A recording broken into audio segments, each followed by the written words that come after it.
Hey guys, welcome back to another one of my kit videos.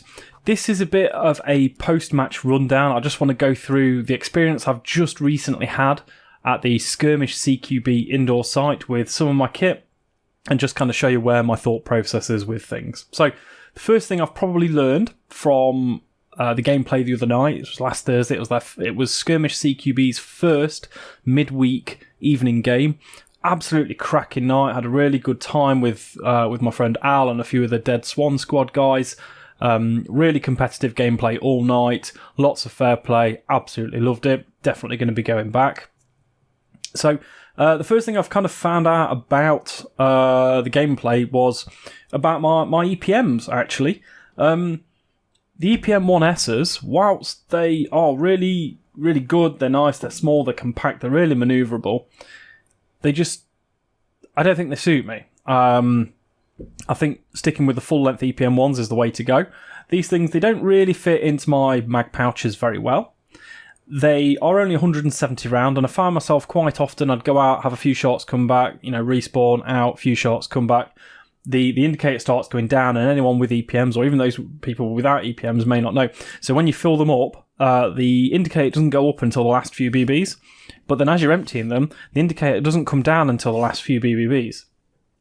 BBs. Anyway, they don't come down until towards the end. And I found that, and normally for me, when the indicator starts to come down, I will just change my mag out anyway. So I found myself changing mag, which isn't the end of the world, but kind of found myself second guessing, saying, well, why bother? Why bother using these when I've got these? They're only a slight bit longer than kind of, what the S's are. And these have got 100, these are 170, these are 250 round capacity. So I kind of found myself saying, why am I using these when I've got those? So probably on my next outing, I'm not going to run the shorts now. I may save them for a DMR, or I might just end up moving them on. So on with the gameplay itself. So I had excellent gameplay throughout. First couple of games I played with my purple Battle Cat. It's lovely, it shoots straight, it's accurate. However, what I did find through, I think it was about halfway through the second game, the trigger was locking up. So it did it a couple of times in the first game. I just put it down to my finger being tired for shooting a lot and not being very well practiced. I've not played a few CQB. I've not played a CQB game for a few weeks. And I just thought it was my finger getting tired. But it turns out the trigger was actually staying almost like I wasn't pressing the safety at all. It was just doing that. I was pulling the trigger and I was finding myself it wasn't shooting. On closer inspection, it looks like some dirt's got in there, so it needs a bit of a strip down up top to you need to strip down, take the top off, and then I'll strip out the bottom, re-lube it, re-clean it, put it back together, and I'm sure it'll be fine. I've also got a new hop rubber coming in for this as well, because I'm having to run the hop almost off. And I don't really like that. I'd rather have the hop kind of like set to halfway. So I've got a slightly harder hop up rubber coming, which will probably end up going in this. Other than that, it performed pretty well. The first game, it was absolutely fantastic. Like I say, it was only when that little bit of gunge kind of went into it that I had the problems. So yeah, pretty happy with that. So when that went down, I quickly ran to safe zone, grabbed hold of this, came back out and started shooting. Now this is a bit of an odd one. So this has just had a new PDI barrel put in. It's still a 130mm length barrel, so it still comes right the way to the edge of the thread adapter here. However, now it's a 605. So at 80 PSI now, I'm actually getting about 340 FPS out of this. So it's efficient, it's bang on for FPS, and that extra width along here actually makes it a little bit more accurate on the longer shots, so it's really good. The only problem I've got with this is it's overhopping like mad. I'm running my preferred combo in here, which is TM hop chamber with all maple leaf inner parts.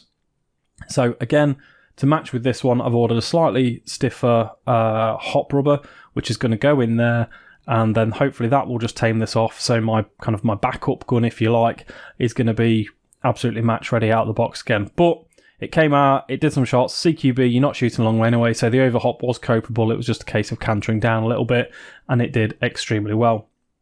I do have some parts on order.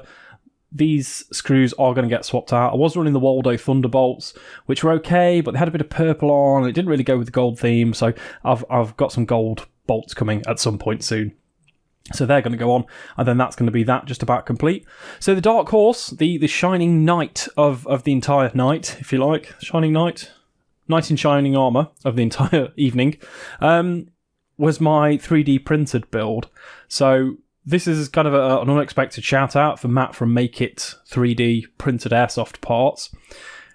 After I used this for the remainder of the third game, I moved over onto my 3D printed build. I was going to use it anyway, but this thing rocks.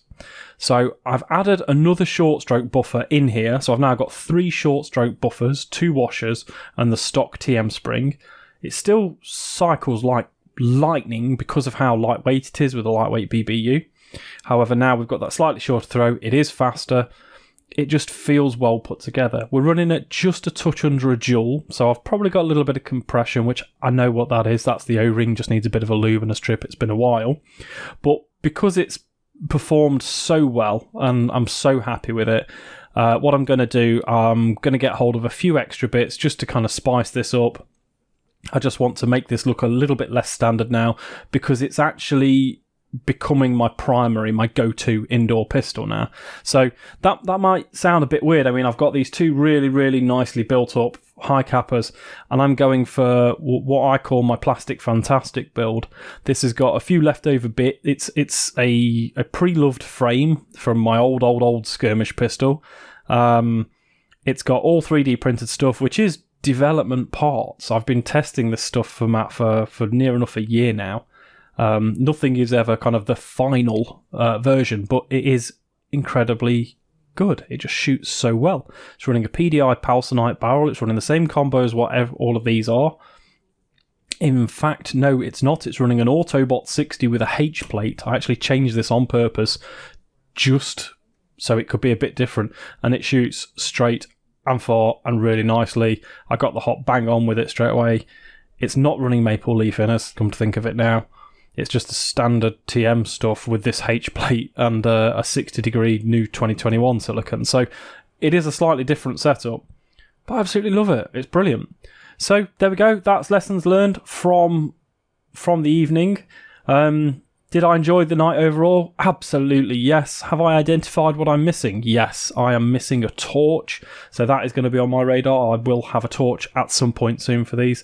Thankfully, I am mostly 4.3 rail guns, so I'm not going to need any silly rail adapters or anything like that. Thank you very much if you watched along with this debrief, saying how non-milsim I am, and hopefully I'll catch you on the field. If not, please keep an eye out for my future videos. Hit that like button, drop me a comment, hit that sub button. Thank you very much. Catch you in the next one.